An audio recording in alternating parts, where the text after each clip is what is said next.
Hoje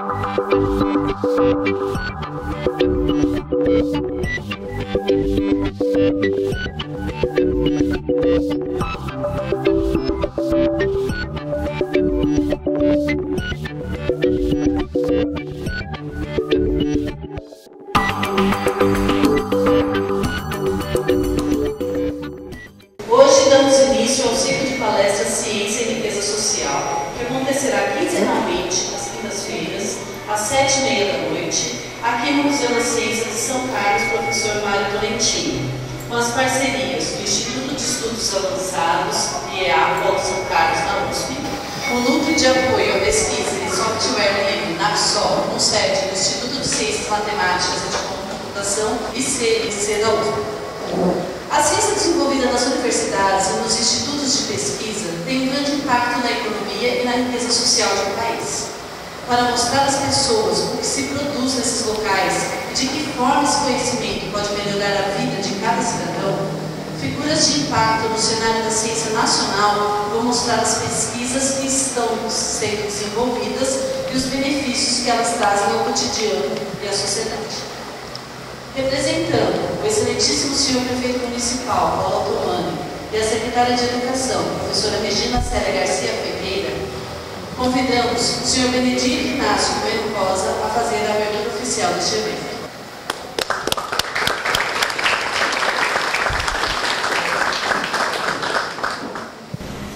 Boa noite a todos. Quero agradecer em nome do prefeito municipal, agradecer em nome da dona Regina Célia Garcia Ferreira, secretária de Educação, a presença de todos vocês. Quero dizer que é para mim uma honra estar aqui hoje representando essas autoridades e muito mais. Abrindo um evento muito importante, conduzido por uma figura internacionalmente conhecida, que poderia estar hoje em qualquer universidade desse mundo, que é o Dr. Sérgio Mascarenhas. Poderia estar em Princeton, Harvard, em Massachusetts, como já foi convidado, já esteve lá, porque ele tem uma coisa que eu acho assim, uma das coisas mais lindas na ciência, que é tirar de dentro da universidade todas as melhorias e trazer para uso da população. Então eu agradeço toda uma vida de dedicação, Sr. Sérgio, por o professor fazer isso com essa maestria, com essa tranquilidade que o senhor faz, que é o uso social da ciência. Eu acho que é o uso mais nobre que pode ter. Muito obrigado. Muito obrigado.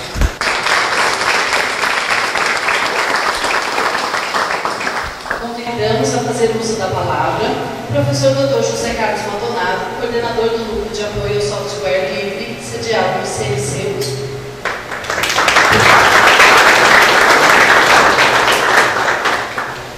Obrigado pela oportunidade.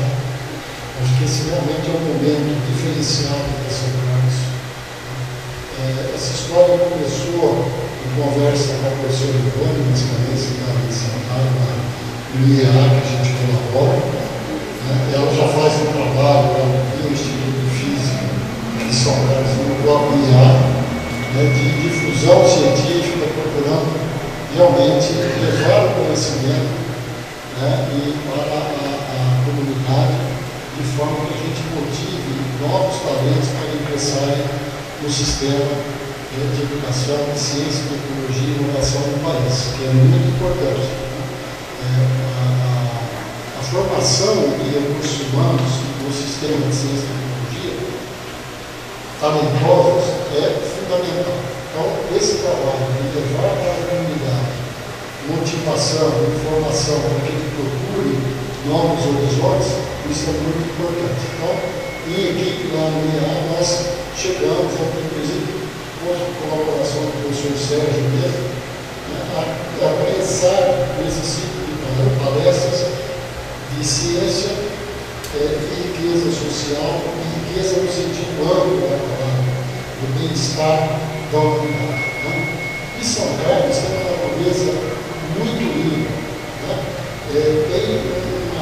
uma agregação de pesquisadores na cidade e região fantástica. É uma das cidades que tem mais doutores por habitantes do Brasil. Aqui em São Carlos tem centros de excelência, redes temáticas, centros de excelência em diversas perspectivas, desde a área de cerâmica, LEDs, laser, tem um trabalho assim fantástico. Então nós temos redes de excelência na região e em particular em São Carlos. Então nós entendemos que é uma obrigação nossa se aproximar da comunidade e vice-versa, no sentido de a gente colaborar, entender as necessidades da sociedade e contribuir para a evolução do conhecimento. Vocês se motivando a ingressar, a estudar e ver novos horizontes. Então, foi um prazer enorme começar esse ciclo de palestra com o professor Sérgio, que é um capital mundial. O professor Sérgio é uma das maiores riquezas sociais que São Carlos tem. Então, vamos ouvir, que ele tem muito a dizer. Obrigado.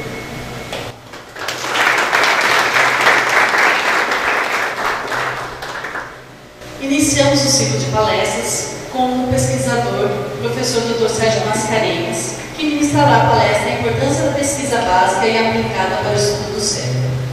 Sérgio Mascarenhas é formado em Física pela Universidade Federal do Estado do Rio de Janeiro e em Química pela Universidade Federal do Rio de Janeiro. É docente aposentado pela USP e professor visitante em diversas universidades internacionais. Também colaborou na fundação da Universidade Federal de São Carlos, na criação do curso de Engenharia de Materiais dessa universidade, bem como na implantação de cursos de Biofísica e Física Médica na Itália. Aos 86 anos, permanece ativo em suas pesquisas e atualmente trabalha em um equipamento não invasivo para monitorar a pressão intracraniana. Os interessados em declaração dessa palestra, nós estaremos passando uma folha para preenchimento com nome, RG e e-mail e a gente enviará por e-mail, tá bom? Bom, vocês Sérgio Mascarenhas. Muito obrigado, hein, querida? Muito obrigado. Muito obrigado. Eu queria, em primeiro lugar, agradecer à diretoria do museu, ao Paulo, que faz esse trabalho maravilhoso, mas, sobretudo, ao professor Maldonado e ao professor Ivone, que estão organizando esse ciclo. Tem pessoas que fazem a diferença, O Maldonado é uma dessas pessoas que ele tem uma consciência social, uma dever, obrigação de transmitir para os jovens tudo que foi construído a duras penas nessa nossa São Carlos, Então eu tenho um grande prazer em estar aqui e agradecer muito a vocês toda essa possibilidade, a você também, meu querido, pelas palavras, e tenho uma grande satisfação. Eu vou fazer uma palestra que é dirigida aos jovens que estejam procurando um caminho na vida da ciência, tecnologia, e falar nos grandes desafios que vocês têm pela frente, em relação aos grandes desafios do século XXI. Então eu organizei uma palestra com esse estilo PowerPoint e vou prosseguir rapidamente. Se depois alguém quiser fazer algumas perguntas, eu estarei às ordens também. Eu queria também agradecer a presença do professor Paulo Camargo, que é um grande companheiro, que está aqui na Universidade Federal, assessorando a reitoria e que sempre se interessou por esses problemas do nosso dever para com a sociedade. Ok? Eu queria agradecer também a nossa querida Thaís Cardoso, que é a nossa jornalista-chefe do Centro de Divulgação Científica e Cultural do IAA da USP. Então, esse é o título geral, Como planejar o futuro de vocês no mundo globalizado do século XXI e qual é a importância nisso aí do estudo do cérebro que vocês carregam, que é uma das coisas mais complexas que existe no planeta Terra. Eu não sei se existe coisa mais complexa que existe fora da Terra também. Quem sabe existe algum cérebro mais complexo extraterrestre, né? Essa é uma pergunta que vocês devem fazer, né? Então, eu tenho que primeiro mostrar para vocês o que vocês têm nesse grande banquete científico, tecnológico, cultural, que é a cidade de São Carlos, como falou o professor Maldonado. Esse é você entrar num restaurante e escolher o cardápio. O cardápio aqui, no qual você pode se alimentar com conhecimento, que aliás é a melhor coisa para você comer, o conhecimento, e não cultura. Então você tem, por exemplo, a USP, São Carlos, e todos esses institutos, né, que oferecem pesquisa de altíssimo nível, de altíssimo padrão, com grande... não existe ciência gratuita. São Carlos só é São Carlos de nível, porque São Carlos foi o mundo inteiro, vai em melhores universidades do mundo, em todas as áreas. A Universidade Federal, do mesmo modo. Em outra palavra, vocês são cidadãos do mundo. Se vocês quiserem fazer alguma coisa com ciência, vocês vão ter que navegar por esse mundo globalizado. E aí aparece imediatamente o problema. Qual é a língua desse mundo atual? Antigamente era o latim. Todo mundo falava latim. Infelizmente, o latim foi desbancado sucessivamente, primeiro pelo francês, depois pelo alemão, e atualmente é o inglês que domina. E provavelmente o chinês vai dominar em alguma época não muito remota também, certo? Então vocês têm que ter uma linguagem também globalizada. No momento é o inglês. Então todo mundo tem que saber pelo menos ler inglês, certo? Senão ficar fora de ordem. Então nós temos esses institutos aí, na USP. A outra, por favor, pode clicar aí. A USP São Carlos tem esses institutos com essas especialidades. Infelizmente está um pouco pequena a letra, eu não vou continuar aqui. Tem também uma coisa fabulosa, que é o Centro de Difusão Científica e Cultural da USP, que fica aqui na rua 9 de Julho, que recebe cerca de 70 mil visitantes por ano das escolas públicas e que é uma fonte de orientação vocacional muito grande. Um grande líder que ajudou a fundar isso é um físico, o professor Dietrich Schill, que infelizmente faleceu há pouco tempo. Mas ele foi uma dessas pessoas, como o Maldonado, como a professora Ivone, que fazem a diferença. Você precisa de gente que faça a diferença. Essa diferença que transforma o que parecia impossível, não apenas no possível, mas naquilo que é socialmente válido, útil, importante para o desenvolvimento da sociedade. Aí cabe uma pergunta: o que é desenvolver uma sociedade? Qual é a pergunta-chave sobre o desenvolvimento de uma sociedade? Essa pergunta eu acho que vocês têm que pensar. A primeira coisa que uma sociedade tem que abolir é a pobreza. A segunda coisa que a sociedade tem que abolir é a possibilidade das pessoas saírem com as mesmas condições para a grande corrida da vida, né? Para o emprego, para o conhecimento, né? Infelizmente, o Brasil tem uma assimetria social muito grande, né? Existe em economia um índice chamado o índice de Gini, que calcula qual é a distribuição da riqueza numa população. E ele então indica qual é a fração da população que possui a maior parte da riqueza. O Brasil é uma vergonha. O Brasil, cerca de 5% da população, ela controla 90% de toda a riqueza do produto nacional bruto, quer dizer, tudo aquilo que é produzido no Brasil. Isso é uma simetria econômica muito grande. Nunca um país vai poder se levantar se ele não tiver um nível mais justo, mais virtuoso de distribuição da riqueza. E não é só da riqueza financeira, é da riqueza do conhecimento, tá? Que dá oportunidade à pessoa de arrumar emprego, tá? De tratar de inovação, de criar empresas, tá? De fazer o país ter mais renda para distribuir mais entre aqueles que precisam, nas várias áreas fundamentais. Quais são essas áreas fundamentais? Educação em primeiro lugar, porque ela é que faz esse trabalho de homogeneização da pobreza do conhecimento, a pobreza cultural, né? E depois você tem a saúde, você tem energia, você tem logística, né? Tem uma série de pilares básicos que compõem uma sociedade, né?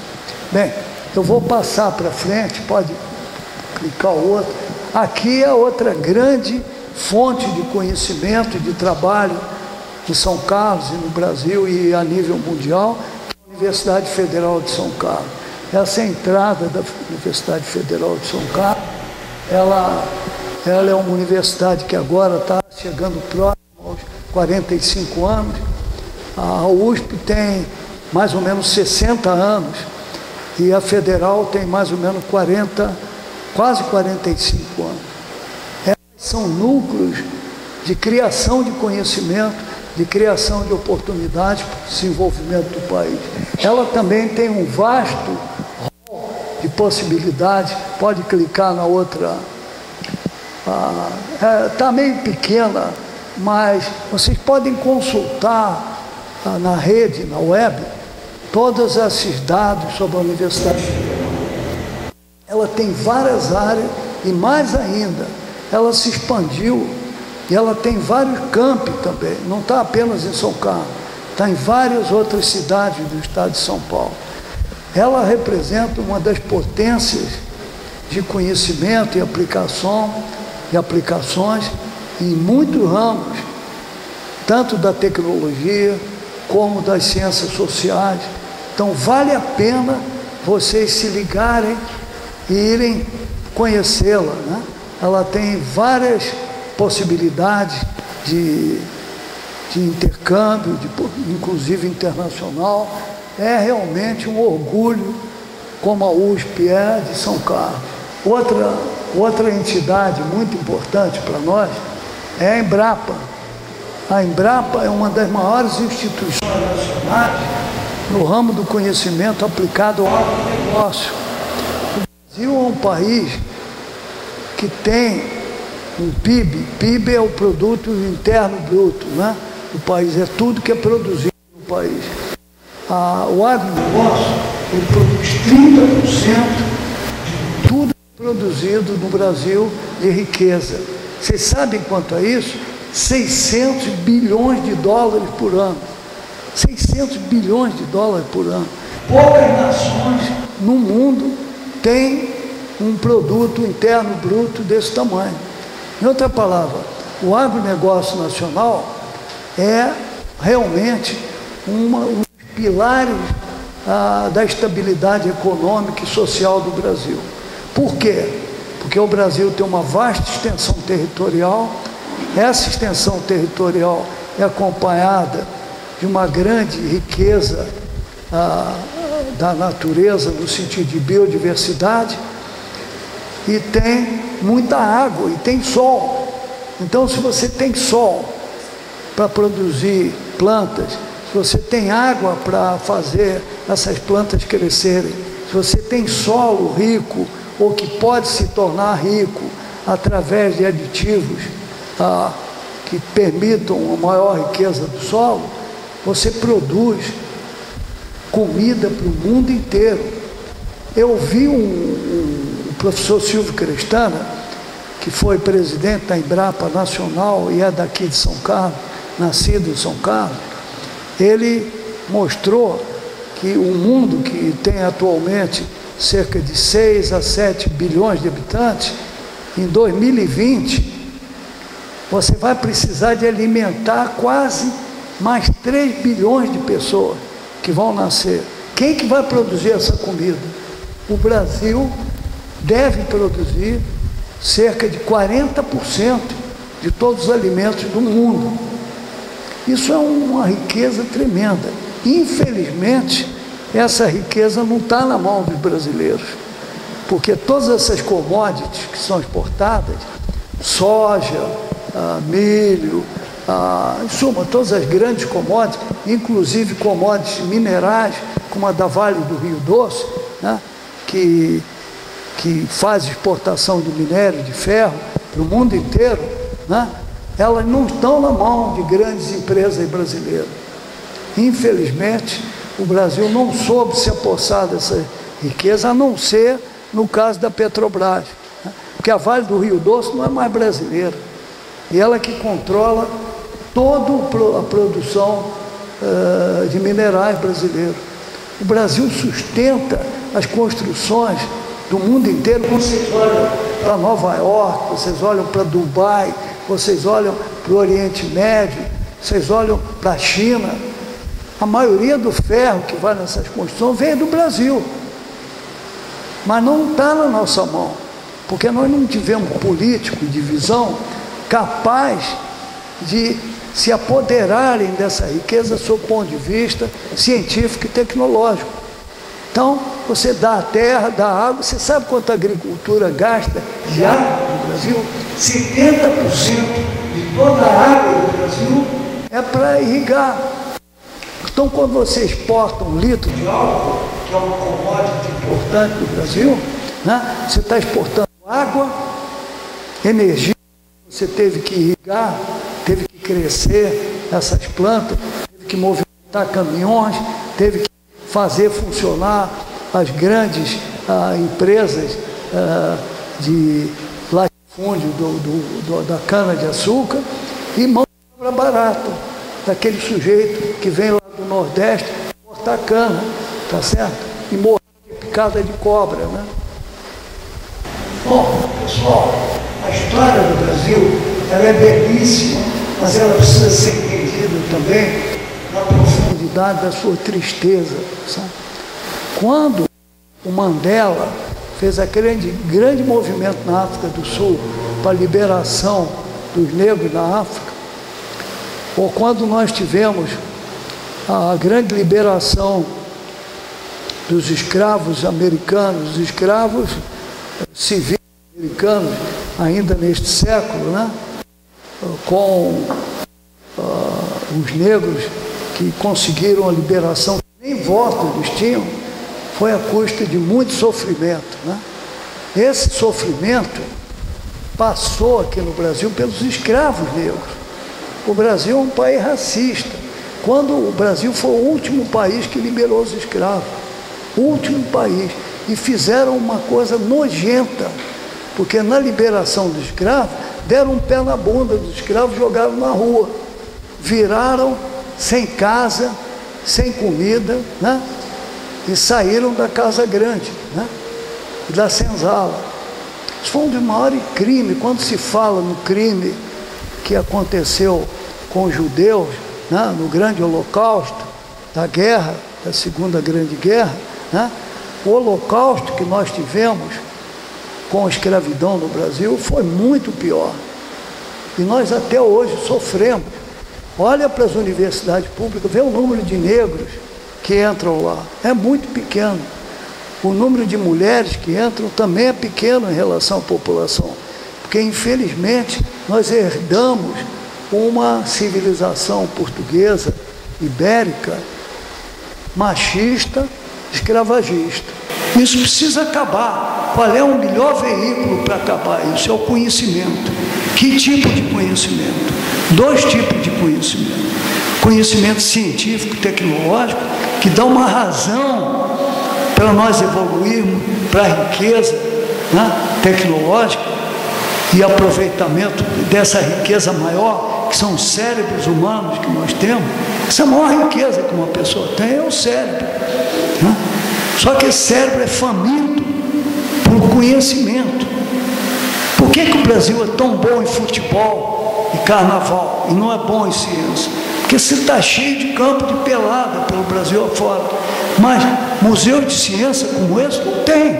Nós vamos precisar de campo de pelada, de ciência e tecnologia, como o Museu Mário Tolentino, pelo Brasil todo. Eu falo muito, né? Eu estou expondo a vocês a problemática, tá certo? E qual o papel da ciência? É transferir para esses cérebros da população brasileira, homens e mulheres, essa coisa fundamental que é o conhecimento, que produz emprego, produz riqueza, produz empreendedorismo e produz uma coisa central na civilização de hoje, que é a inovação. Sem inovação não tem competição. Você não consegue, num mundo globalizado, criar coisas novas se os outros criam essas coisas antes de você e mais. Pegam essas inovações e transformam em produto, transformam esse produto em recursos financeiros de altíssimo padrão, de grande volume, né?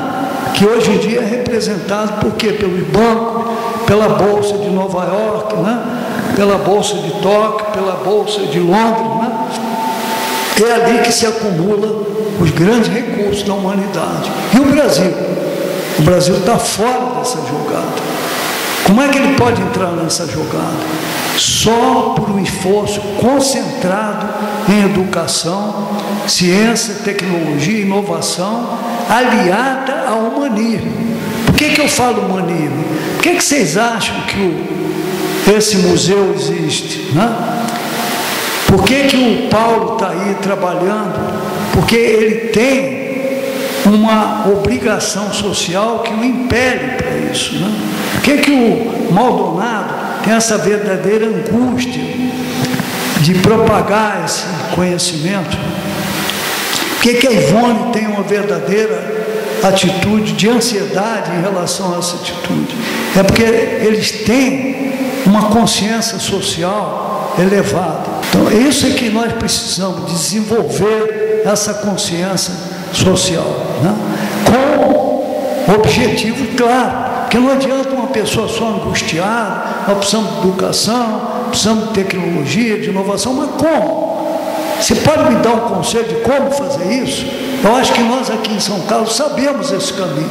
Venha para cá que nós vamos indicar os caminhos da salvação nacional pela ciência, tecnologia, aliada a uma atitude humanística e social. Nós temos uma outra Embrapa aqui, que é, nessa Embrapa de instrumentação, é um centro de altíssima tecnologia, que usa desde laser, nanotecnologia, tomografia, isso é um negócio que vocês precisam conhecer e ir lá e procurar. Tem que bater na porta, né? Não pode ficar só vendo 7 horas de televisão por dia, né? Tem que ir lá olhar, procurar. Quem tem vontade de progredir na vida, de ter emprego, de ter progresso, de conhecer o mundo, de viajar, tem que bater na porta, tem que ir atrás. Bem, então tem inclusive o Laboratório Nacional de Nanotecnologia para o Agronegócio, é aqui em São Carlos.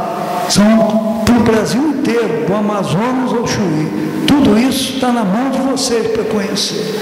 A outra Embrapa que nós temos, pode clicar aí, querida, é a Embrapa Pecuária Sudeste, também aqui em São Carlos, que é um centro de altíssimo padrão na área da pecuária, tanto a pecuária leiteira como a pecuária de carne, né? O Brasil é um dos maiores exportadores de carne do mundo, né? O Brasil está na frente de exportação de carne bovina, de carne suína. A presidente do Brasil, a Dilma, há pouco tempo foi à China para fazer um grande acordo sobre a carne suína, que alimenta lá 1,3 bilhão de chineses, né? Então nós precisamos cuidar da saúde animal também, né? O boi não pode ficar doente, que senão bloqueia a exportação dele. Então nós trabalhamos também em saúde animal. Você vê quanta coisa interdisciplinar que tem em São Carlos, de grande importância. A outra, por favor, querido. Bom, agora a pergunta para vocês. Olha, agora fica pensando em vocês mesmos, fiquem pensando em vocês mesmos. Pergunta que vocês têm obrigação de fazer de noite na frente do espelho, a moça que está se vestindo, né? O rapaz que vai fazer a barba na frente do espelho. Qualquer um de nós tem que olhar e perguntar: quem é que eu sou? Vocês vão fazer uma pergunta melhor do que eu, porque eu estou com 86 anos, né? Eu posso me perguntar quem eu fui, mas você fazer a pergunta mais sensacional: quem eu serei?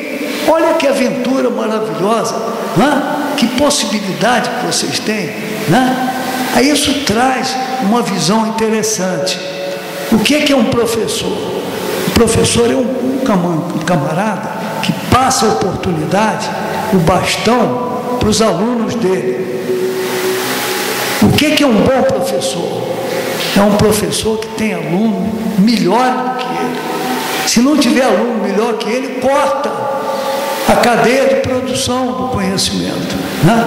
Então, definição do professor bom, qual é? É um professor que tem aluno melhor do que ele. Não teve aluno melhor do que ele, é que ele fracassou, né? Ou então é um camarada muito egoísta que está empurrando os alunos para baixo. Apareceu um talento lá, ele empurra para baixo, fica com ciúme, né? Não pode, né? O espírito do professor tem que ser um espírito virtuoso. Ele ama não apenas o conhecimento, mas o progresso do conhecimento, né?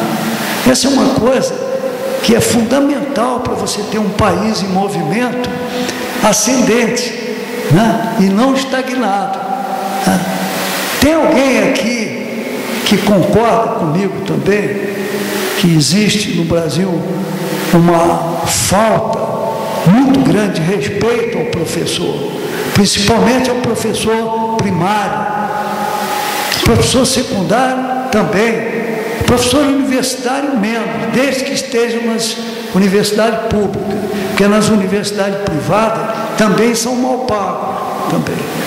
Mas em países avançados, como na Suíça, na Alemanha, os professores primários têm o mesmo salário dos professores universitários, praticamente, que são altamente respeitados. Infelizmente, esse estado de coisas não existe no Brasil, né? Eu acho que esse é um dos problemas centrais do subdesenvolvimento brasileiro. Então você tem que se perguntar: o que eu quero ser? Um funcionário público, administrador, um consultor, um pesquisador, funcionário de empresa privada, um político, um professor, um empreendedor, um inventor? Todas essas são riquezas de oportunidade que vocês têm na frente do espelho, né? O jovem tendo potencial, o tanque cheio de anos a viver, né? Potência no motor, vão adquirindo conhecimento. Não adianta ter uma Ferrari se não tem gasolina no tanque, né? Ela vai ficar na garagem. O que é gasolina no tanque da Ferrari? O que é gasolina no tanque do cérebro de um jovem? É conhecimento, né? Tem que fazer essas perguntas, tem que ter coragem de fazer a pergunta. Não é bolinho, não. Você ir na frente do espelho e fazer essa pergunta. E tem que perguntar, tem que experimentar onde é que você encaixa melhor. Já pensaram no time de futebol? Ele tem goleiro, ele tem o goleador, ele tem o defensor, ele tem o meio de campo, né? Tem o técnico, tem o pessoal que está no banco. Tudo isso depende dessa juventude escolher esses caminhos para ter uma equipe que faça todas essas coisas que o país precisa, porque não precisa só de uma dessas. O pior é que esse é um fenômeno que a gente chama de complexo, tem muitas variáveis, não tem uma variável só.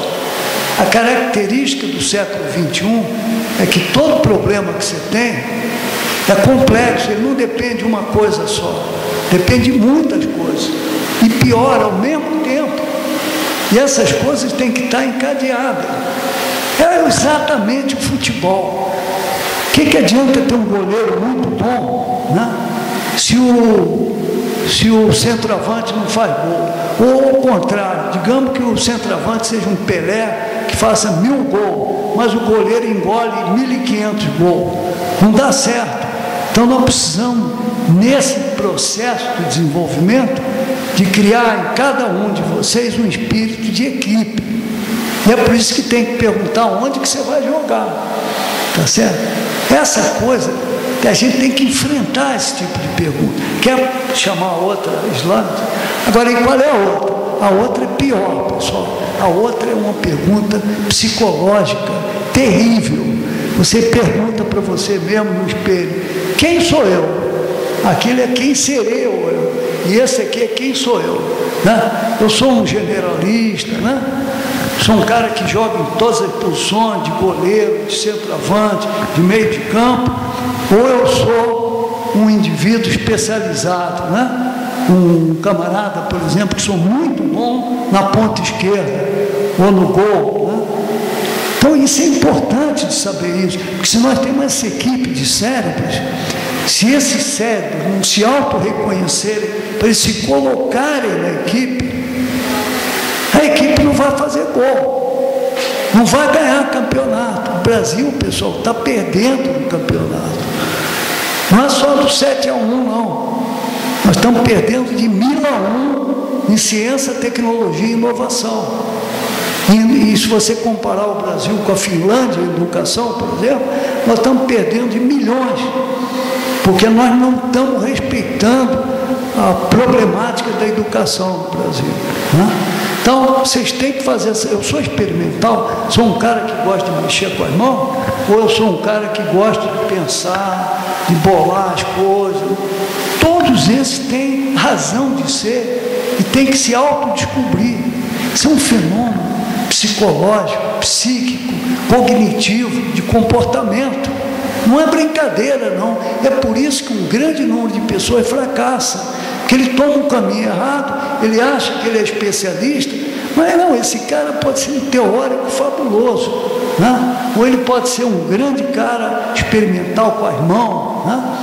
Que faz um monte de coisa a partir de um monte de parafusos e coisas. O cara cria aí uma coisa maravilhosa. Não tem gente assim, né? Essas são as grandes vocações, né?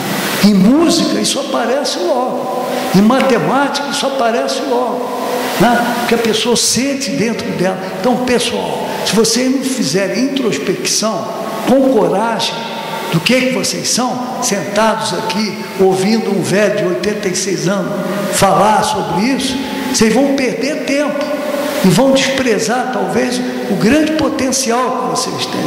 Não tenham vergonha de dizer: olha, eu sou um cara que adoro como generalista, eu adoro ver o grande cenário, eu adoro filosofia, adoro música, eu adoro a natureza, adoro poesia, né? Eu sou um generalista. Que beleza, esses caras são uma beleza, né?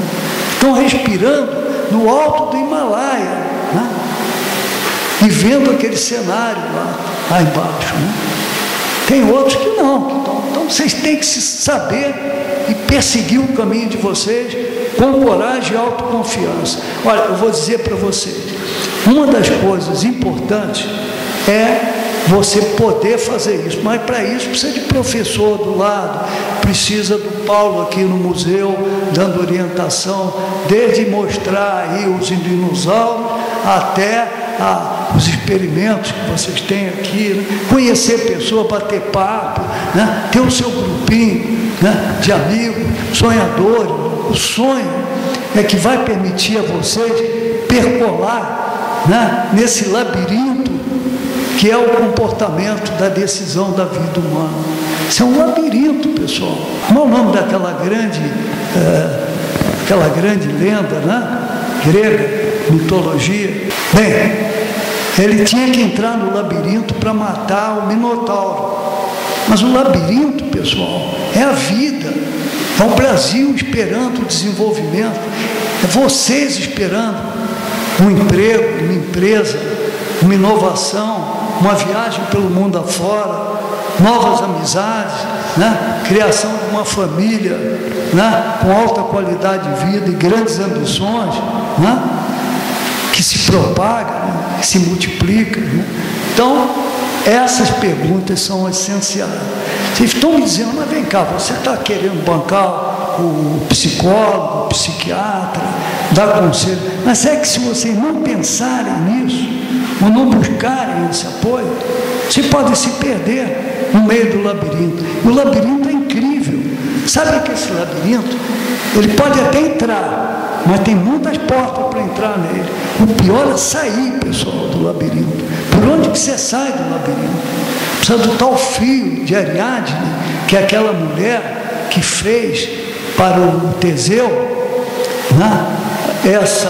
Esse truque, que ele ia penetrar no labirinto e levou o novelo do fio dela e pôde voltar do labirinto. Isso é mitologia grega, né? Os gregos mudaram a humanidade. A humanidade era bicho só, era animal, violência, né?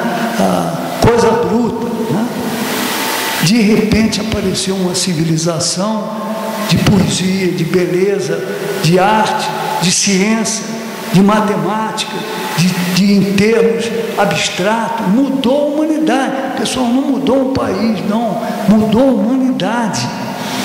A história da Grécia Antiga é uma história em que você passa da violência do ser humano, que ele nasce fera, ele nasce violência, ele faz a guerra, ele mata o próximo, ele é capaz até de comer o próximo antropofagicamente e transforma esse indivíduo pela força da razão, pessoal, da razão.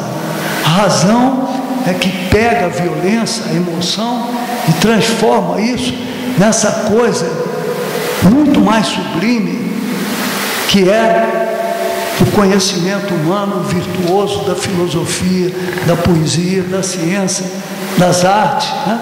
É uma beleza, né? Isso os gregos fizeram. Um prazo relativamente curto. Eles viveram, civilização grega, viveu mais ou menos só 300 anos. O Brasil já viveu 500 anos e está no fundo do poço ainda. Civilização grega, 300 anos, mudou não o país, mas mudaram a humanidade, ensinaram a humanidade a pensar com razão. Olha, quem não estudar a história da Grécia não conhece a história de si próprio, porque tudo que nós fazemos de bom, ele tem um perfume da razão grega, da mitologia grega, entende? É fundamental história, então, não é só ciência, né? Para quê? Para você saber onde você está. Quem sou eu? Sou um ser humano que é ignorante, cego.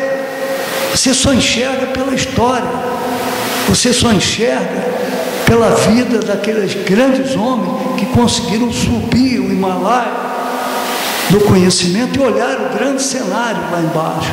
Se não subir, não vê cenário, fica aqui embaixo, né?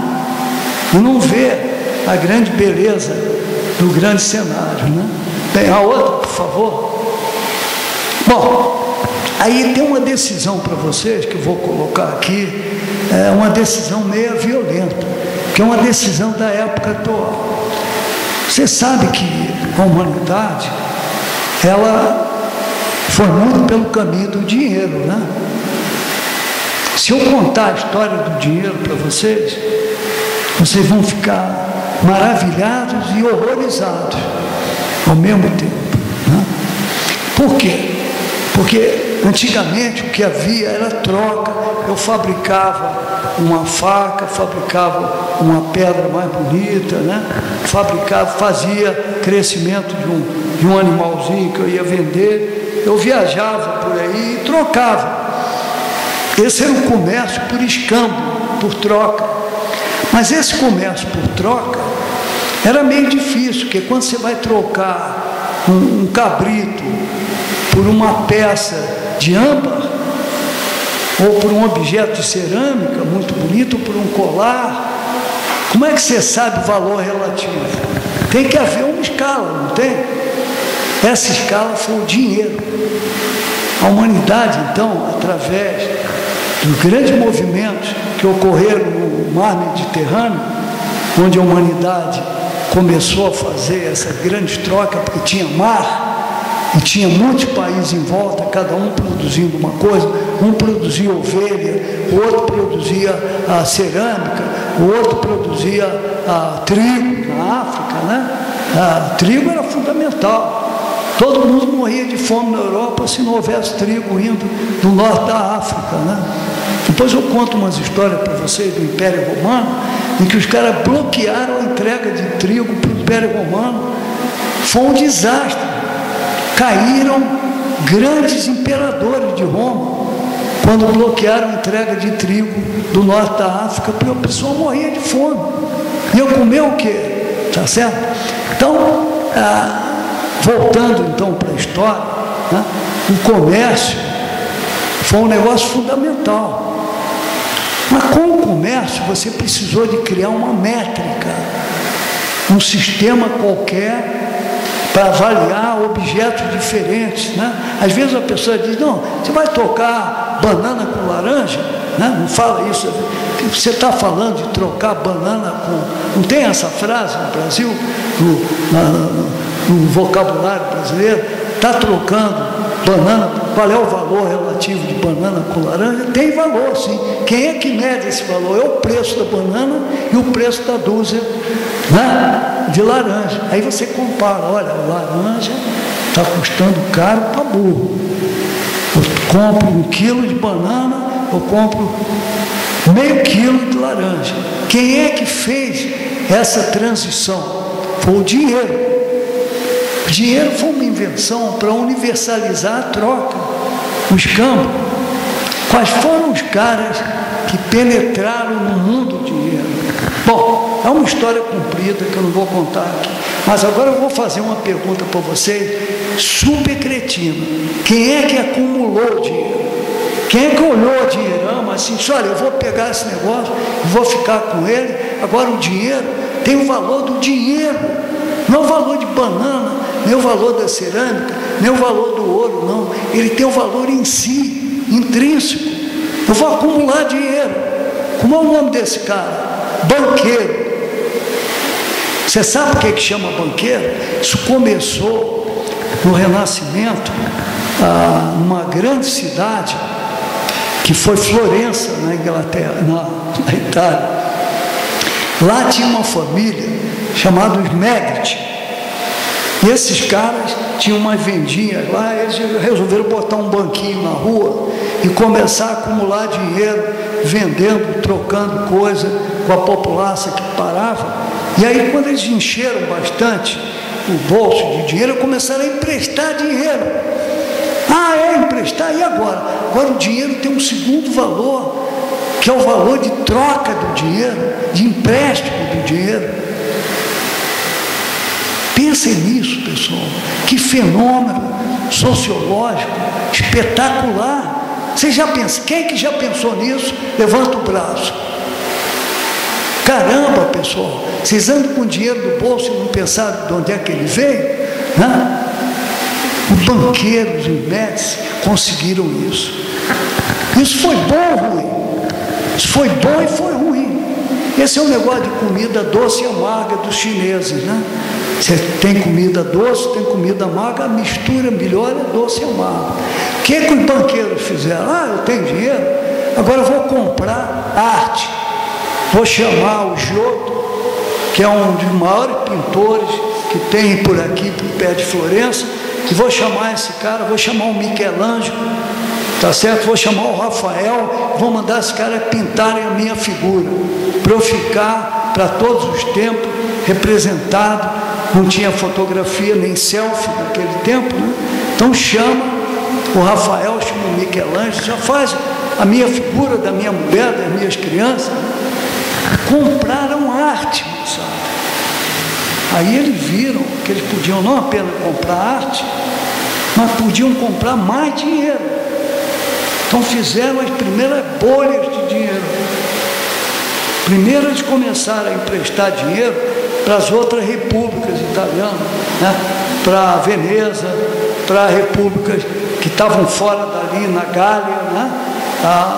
e foram acumulando, fizeram uma rede de banco que existe até hoje. O que vocês pensam que manda no Brasil? Que é o governo federal, que é a Dilma, que foi o Lula? Quem manda no Brasil são os bancos, são as grandes empresas multinacionais, tá certo? Esse é o pessoal que tem poder. Por que eles têm poder? Porque eles fazem os exércitos.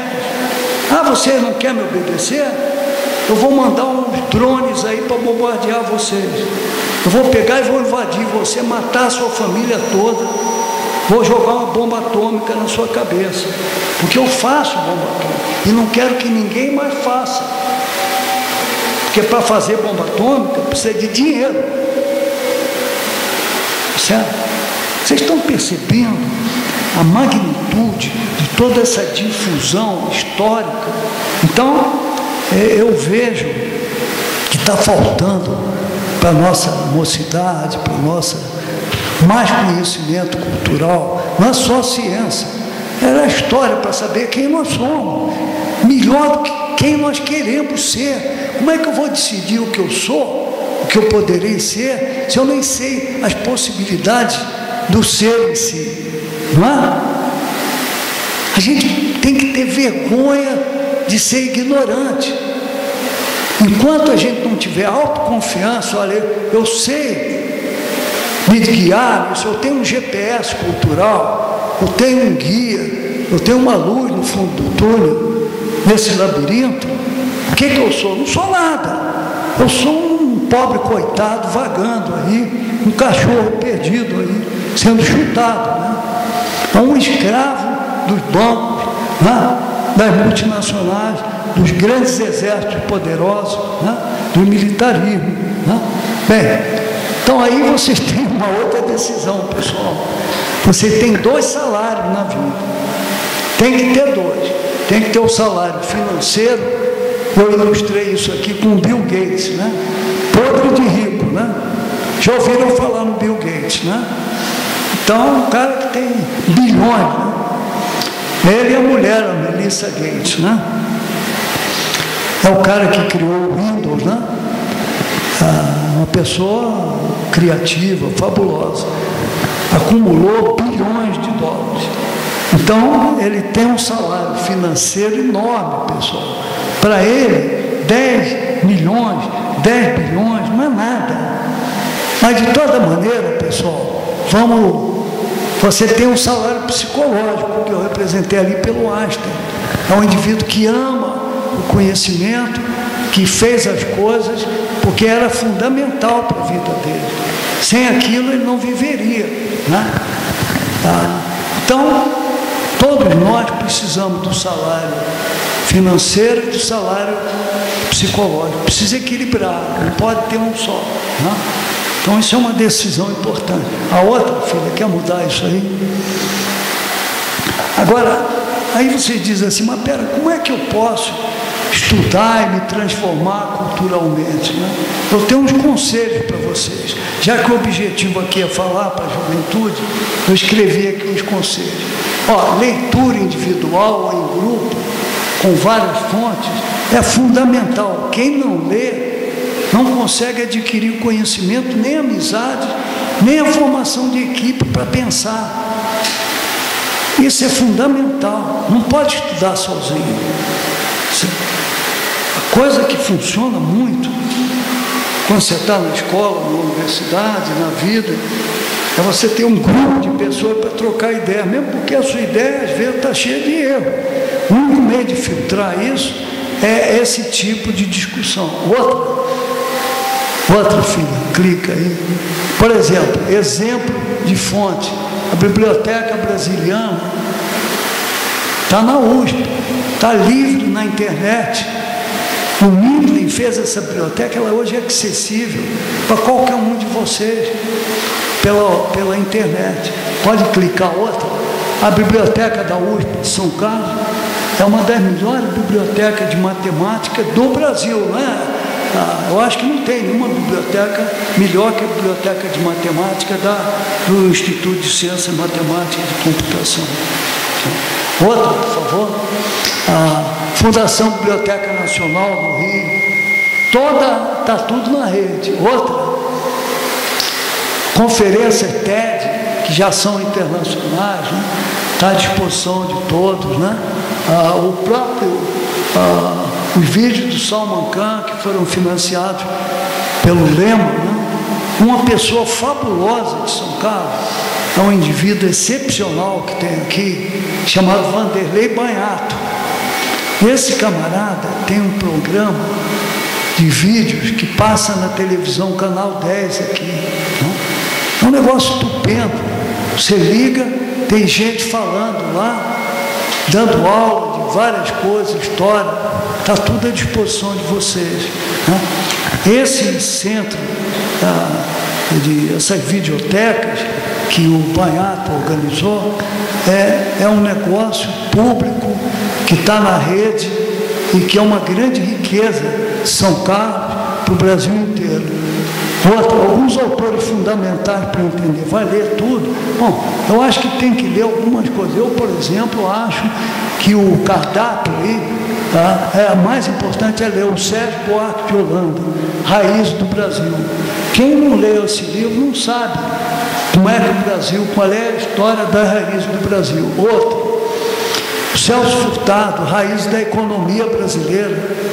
Fundamental de entender por que o Brasil teve crises econômicas que afundaram o Brasil e onde que o Brasil precisa realmente evoluir economicamente. Outra, por favor, o Paulo Freire na educação, um grande líder brasileiro, né, que criou um método que se passou para o mundo inteiro, hoje é usado no mundo inteiro, um método de educação, que é o do Paulo Freire. Tem que ler a pedagogia da educação do Paulo Freire. O Anísio Teixeira, que criou realmente a Escola Nova de Educação no Brasil, foi um dos maiores educadores brasileiros de todos os tempos, fundou a ideia de escola integral na Bahia, depois fundou a CAPES, fundou várias instituições, né, fundamentais para a educação, só a CAPES, né? Eu tive a felicidade de ter sido aluno do Anísio Teixeira e de trabalhar com ele, a Ivone também, um baiano ilustre, né? Anísio Teixeira é um líder mundial da educação, tem que ler a obra dele sobre educação. Monteiro Lobato, né?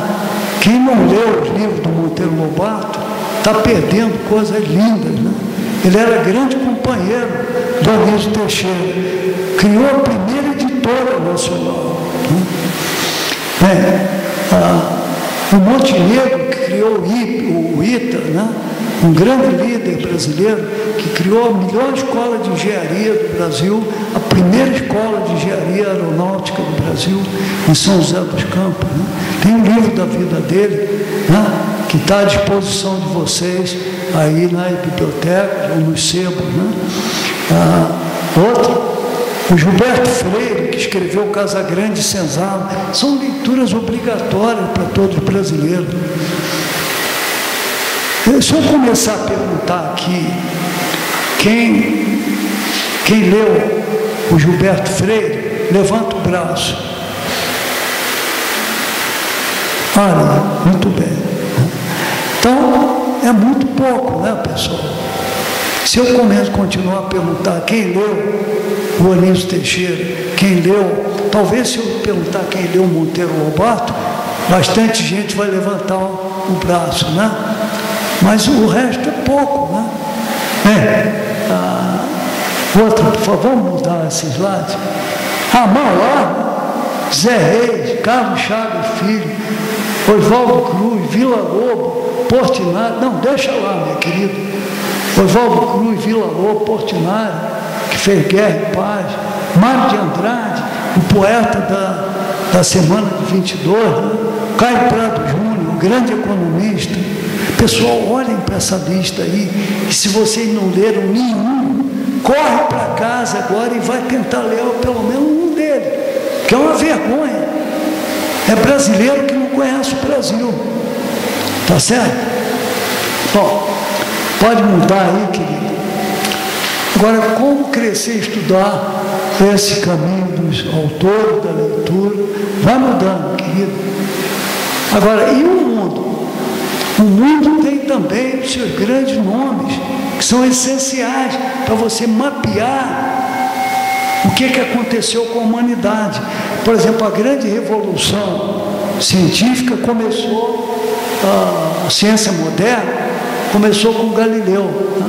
Vocês têm que ler o Bertrand Russell, que escreveu sobre filosofia do mundo ocidental, o Churchill, o Max Weber, que estudou o papel da cultura no desenvolvimento econômico, o Schumpeter, que foi o grande teórico do que é inovação, o Darwin, esse foi um monstro.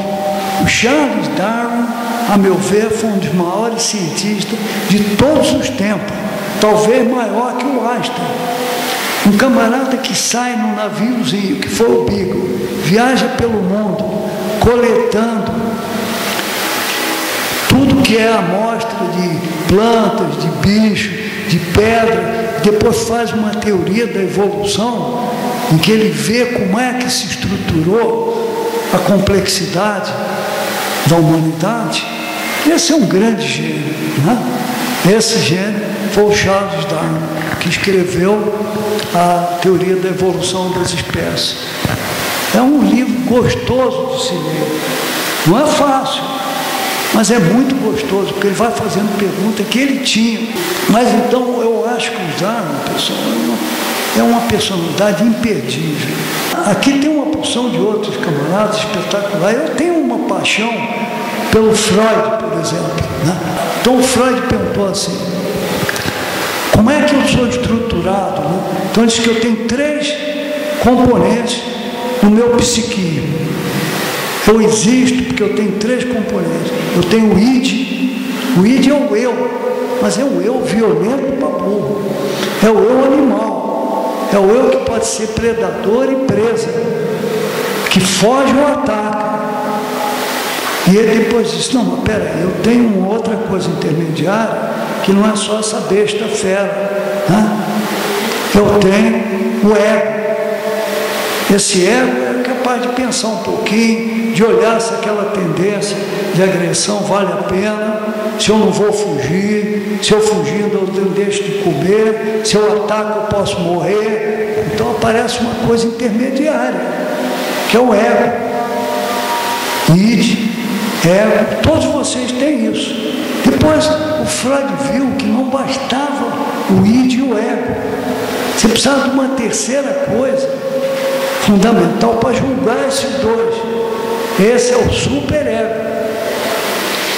Aí você pode me perguntar: bom, id, ego e superego, qual é a correspondência disso no cérebro?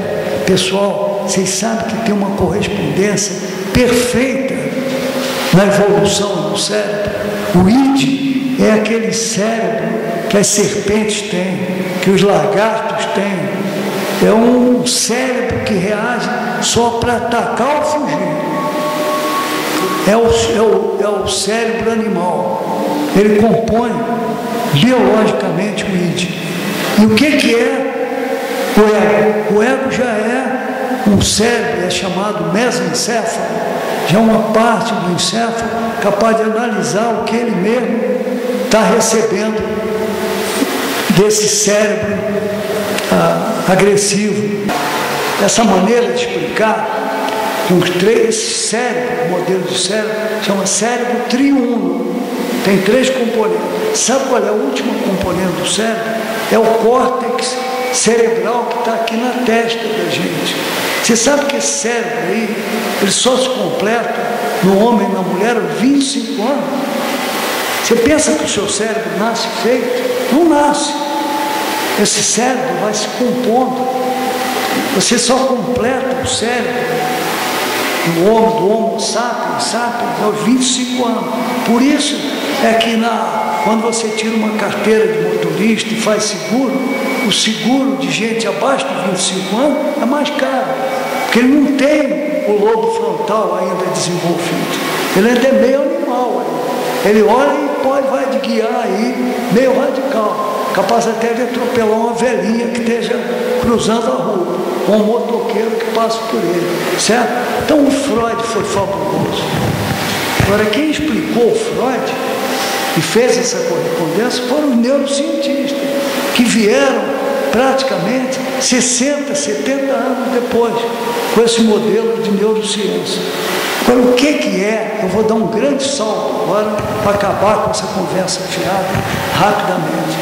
Qual é a grande progresso do século XXI? É que a gente está começando a entender melhor o cérebro humano. Não só o cérebro humano, mas o cérebro de um rato, o cérebro de uma ovelha, o cérebro de um coelho, tá certo? Através de técnicas moderníssimas de imagem, de ressonância magnética nuclear, de técnicas de neurociência. Eu mesmo estou trabalhando nisso e estou maravilhado, tentando ver o que eu extraio das minhas pesquisas no cérebro aqui em São Carlos.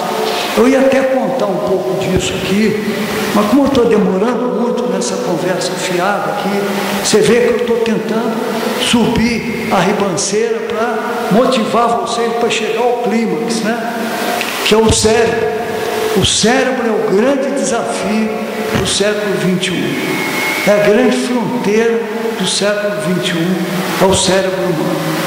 No século passado era o coração. Coração, antigamente, vão morrer do coração, vão ter um infarto, né?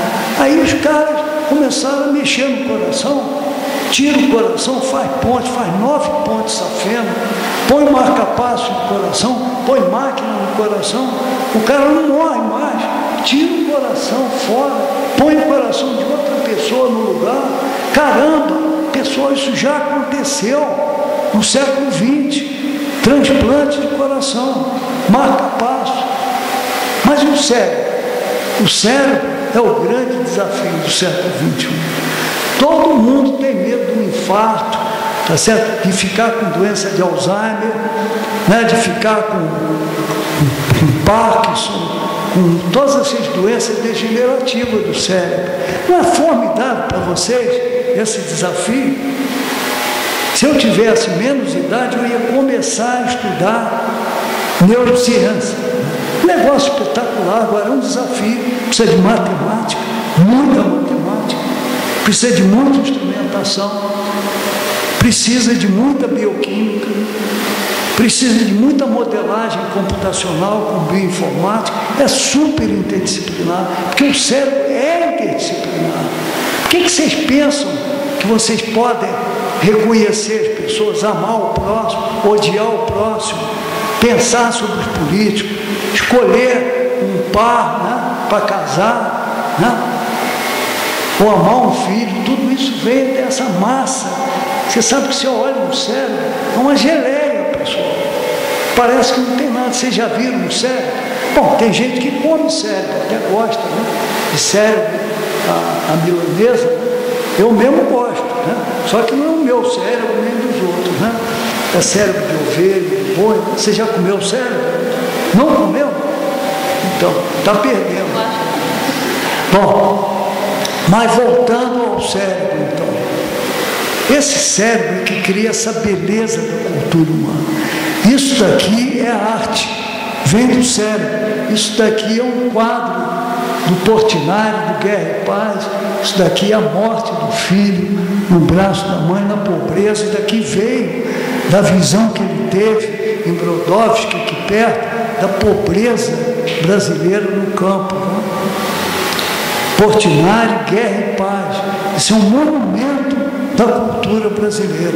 Já esteve aqui em São Carlos, ele foi eleito, o filho dele foi eleito cidadão honorário de São Carlos. A gente espera que ele volte, né, Maldonado? Várias vezes a São Carlos para falar sobre Guerra e Paz. João Cândido Portinari, filho do Portinari. Isso é pura beleza. O século XXI é o século também do humanismo, do novo paradigma da economia, do conhecimento. Então é isso que nós estamos adentrando agora, né? Agora, qual é o grande problema do século XXI? É que a ciência e o humanismo estão muito separados. O cientista está longe do poeta, do historiador, do filósofo, precisa juntar isso. Dá um clique ali para subir aí. Então você tem que chegar ao que se chama hoje a terceira cultura. Clica de novo, querido, clica. Aí você vai chegar à terceira cultura, que é o grande sonho aqui desse Museu Mário Tolentino, né? Que é aproximar a cultura, a história, né? Da ciência e da tecnologia. Essa é a grande missão que a gente tem que ter para chegar à evolução da humanidade, através da terceira cultura. Mas para isso precisa que você tenha gestão entre as empresas, o governo e as universidades. Quer clicar aí de novo, querido? Você só consegue isso através de modelo de planejamento estratégico de gestão. Se não tiver gestão, não faz isso. Porque você não consegue juntar governo com universidade com empresa. Né? Às vezes um só domina. Né? Quer mudar de... A ciência, pessoal, converge para a tecnologia. É muito difícil falar hoje o que é ciência, o que é tecnologia. Isso é uma coisa que no século passado se pensava. O engenheiro é uma coisa, o físico, o matemático, o biólogo são outras. Não é. Eles estão implicados pela interdisciplinaridade.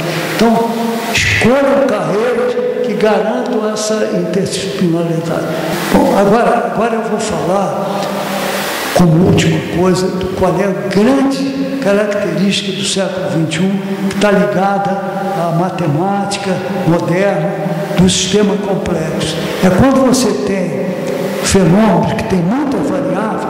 Quando eu digo variável, não é 10, 20, não. São milhares, centenas de variáveis. Elas começam a interagir entre si e começa o fenômeno de não linearidade. 2 mais 2 não dá mais 4.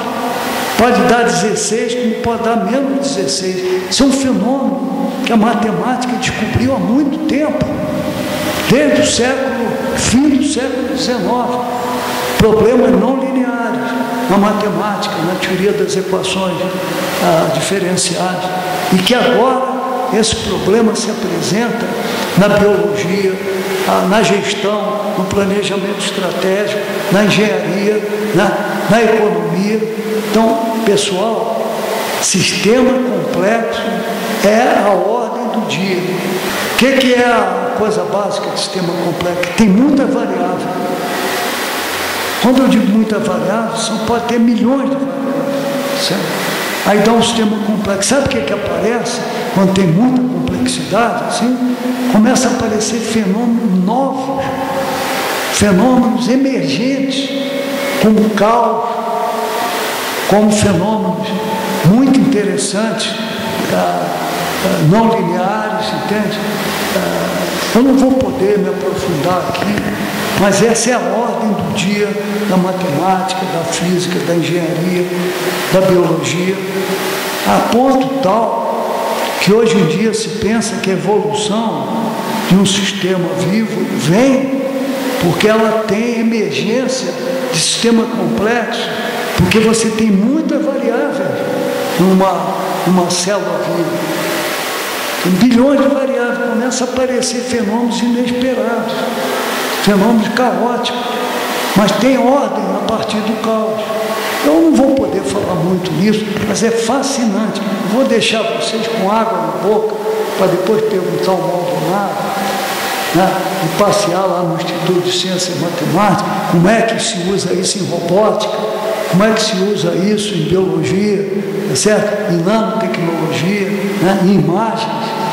É uma beleza que tem por aí para vocês, tá? Mas eu só posso apontar com uma visão como se eu fosse um guia turístico, que eu mostro o Louvre de fora. Pessoal, eu estou mostrando o Museu do Louvre de fora para vocês. Lá dentro está uma riqueza tremenda. Tem que comprar entrada e entrar lá. Passar um ano inteiro olhando a história cultural da humanidade lá dentro do Museu do Louvre. Tá certo? Então, eu acho que o que eu estou fazendo é até um negócio meio criminoso, né? Que que apontar todo esse banquete, né? E só falar que esse banquete está aí à disposição de vocês. Mas vocês é que são os grandes gourmets de tudo isso. Vocês é que vão fazer os pratos, as saladas multidisciplinares. E só mais uma coisinha, põe aí para mim. Essa daí, deixa eu ver. Isso daqui é uma viagem que eu fiz para a China com um grande cientista, que é o professor Abdul Salam, que ganhou um prêmio Nobel, que veio do Paquistão. Eu trabalhei com ele 12 anos na Itália, em Trieste. E aí fui com ele à China. Ali está o ministro de Ciência e Tecnologia da China e o presidente da Academia de Ciência da China. Isso foi uma lição fabulosa. E esse homem, o Abdul Salam, era do Paquistão, um país subdesenvolvido. Ganhou um prêmio Nobel de Física. Criou um grande centro lá em Trieste para ajudar os povos do terceiro mundo a trilharem o caminho da ciência, da tecnologia e da inovação. Eu tive a sorte de trabalhar com ele durante 12 anos. E nós criamos alguns modelos desse tipo de centro, né? Pode mudar isso. Essa é uma frase do Newton, aquele grande cientista, né? Conhecimento humano é como raio de uma esfera. Quanto ele mais aumenta a superfície em contato com o desconhecido. Não é linda essa frase? Parece que quando você conhece mais, é quando você conhece menos, porque você está se aproximando do desconhecido. Essa que é o moto perpétuo do progresso humano. Essa que cria grande fome contínua de você estudar, conhecer, né? Participar dessa corrida infinita. E o meu grande amigo Salam diz outra coisa. Esse é o Newton, né? Que criou o modelo da gravitação. O Salam diz outra coisa. Ele diz assim: povos sem ciência e tecnologia estão condenados a serem simples fornecedores de matéria-prima e mão de obra barata para os países desenvolvidos. Pensem nisso. Com essa eu fecho a minha palestra e agradeço muito novamente a todos que me convidaram, especialmente ao meu grande amigo Maldonado, a professora Ivone e aos diretores daqui do museu e da prefeitura também. E muito obrigado a vocês por essa oportunidade.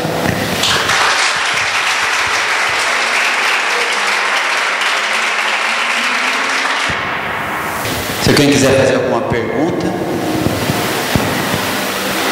Com todas as contribuições do professor Sérgio, os slides que estão aparecendo ali, né? Depois dos 80 anos, ele inventou uma coisa muito importante. Eu gostaria até que o professor Sérgio, se pudesse voltar um pouquinho, que ele falasse 2, 3 minutos sobre o resultado da sua pesquisa e inovação, né, para a medição de pressão intracraniana, que foi desenvolvido e patenteado recentemente, né?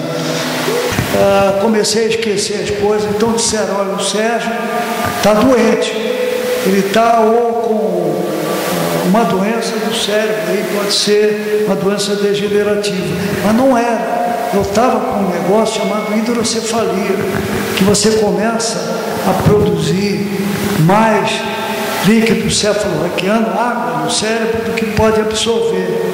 Então ele começa a pressionar os seus neurônios. E eu comecei a ficar doente. Aí fizeram um buraco na minha cabeça, puseram uma válvula para aliviar essa pressão.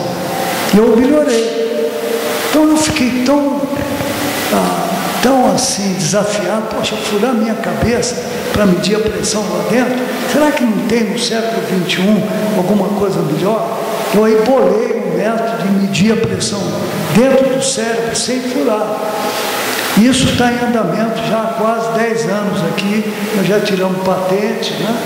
E já temos inclusive empresa que está fazendo isso, empresa no exterior. Então esse é um exemplo de como você, às vezes, da própria doença, pode tirar motivação para fazer inovação. Então eu tenho aqui o sistema é o seguinte: É um sistema não invasivo, não fura o cérebro. Isso daqui é um sensor em que você mede o que está se passando dentro do cérebro. Pode mostrar a outra.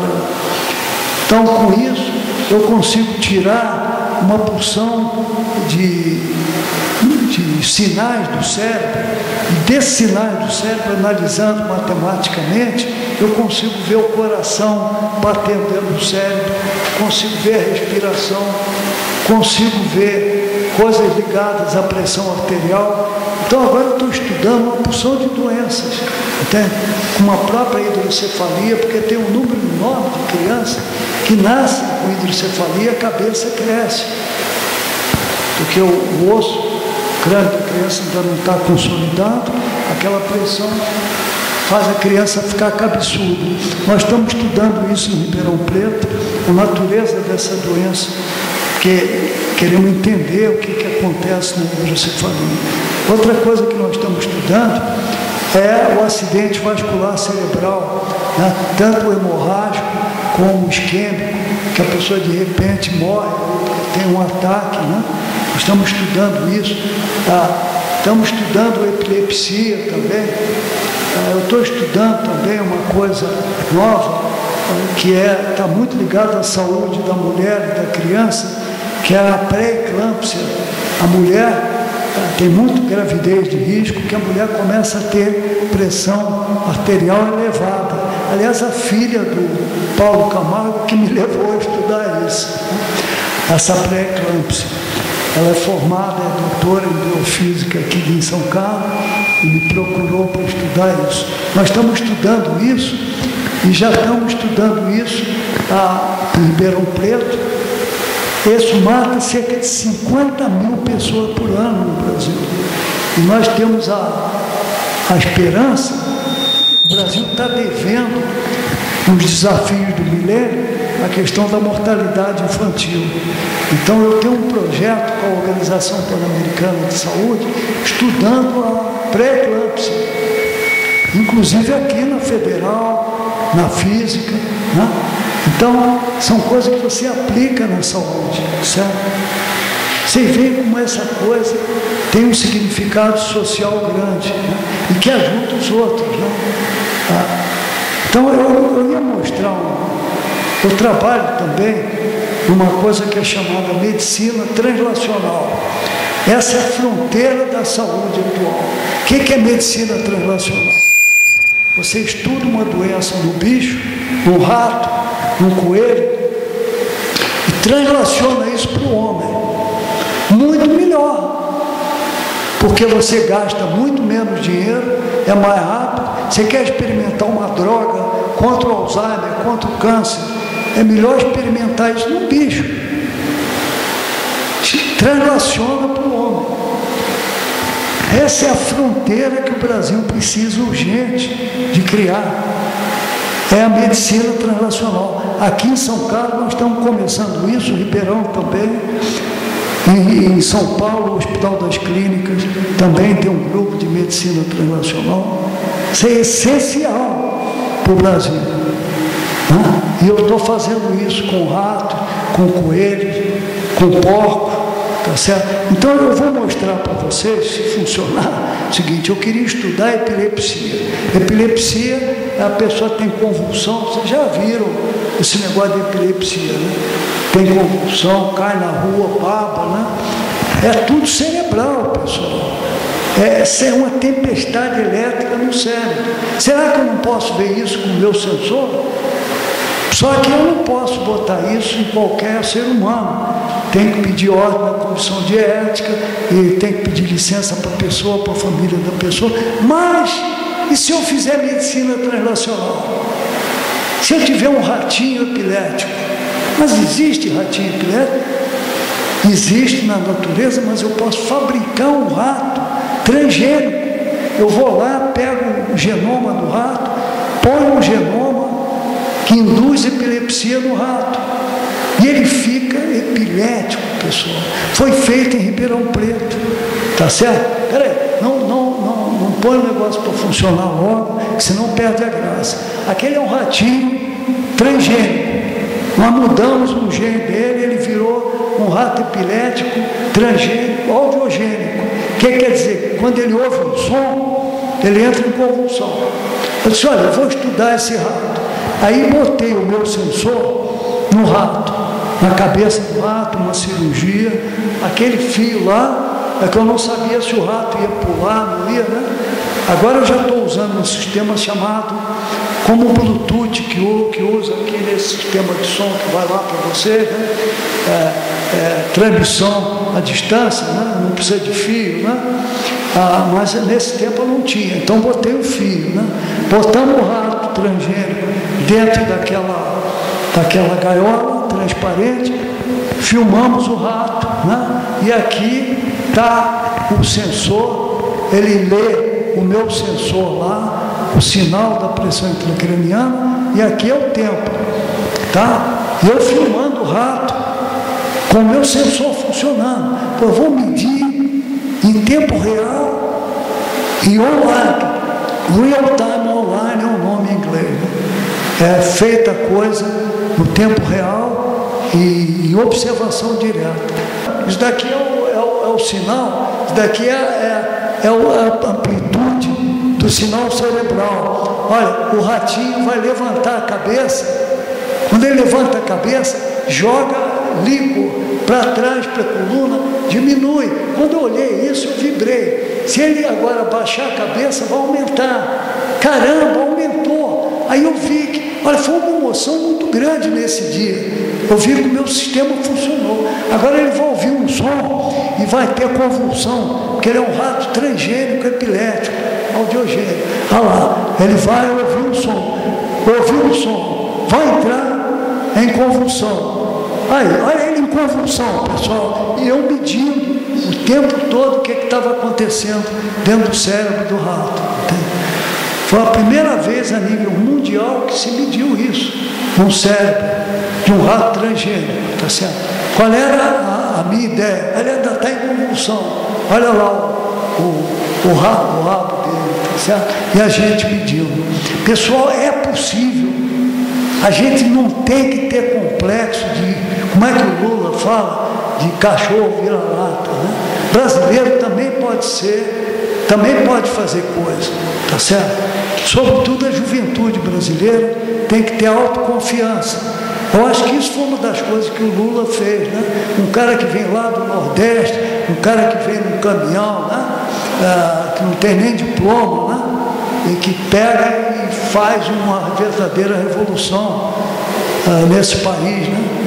Pensando na ciência, na tecnologia, né? O ministro de ciência dele, o Sérgio Rezende, foi o melhor ministro da ciência de todos os tempos, escolhido vindo do Nordeste, mas carioca, mas vindo do Nordeste, né? Então, eu acho, pessoal, que o Brasil dá certo se a nossa mocidade der certo e se nós respeitarmos essa mocidade e fizermos da educação o problema central do Brasil. Para isso, nós precisamos respeitar as escolas, os professores e, sobretudo, respeitar as crianças. Pessoal, muito obrigado a vocês. Desculpem essa...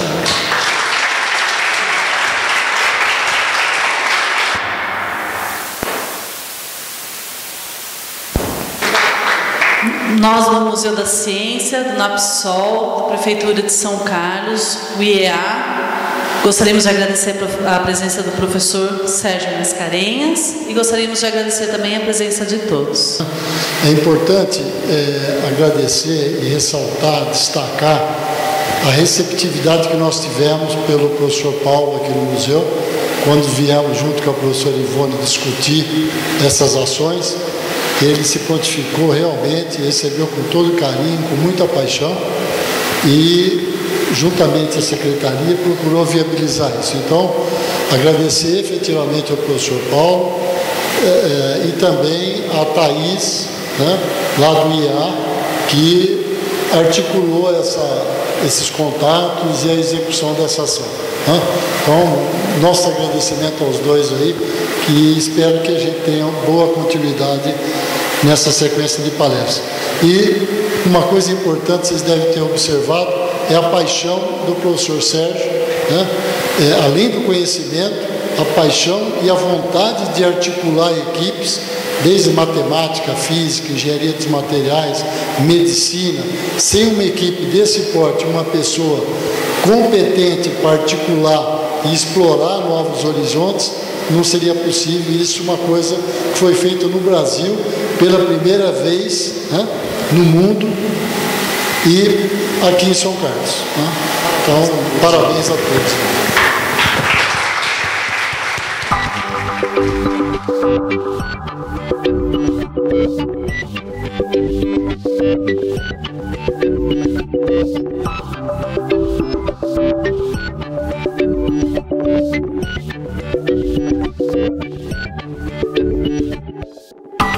Thank you.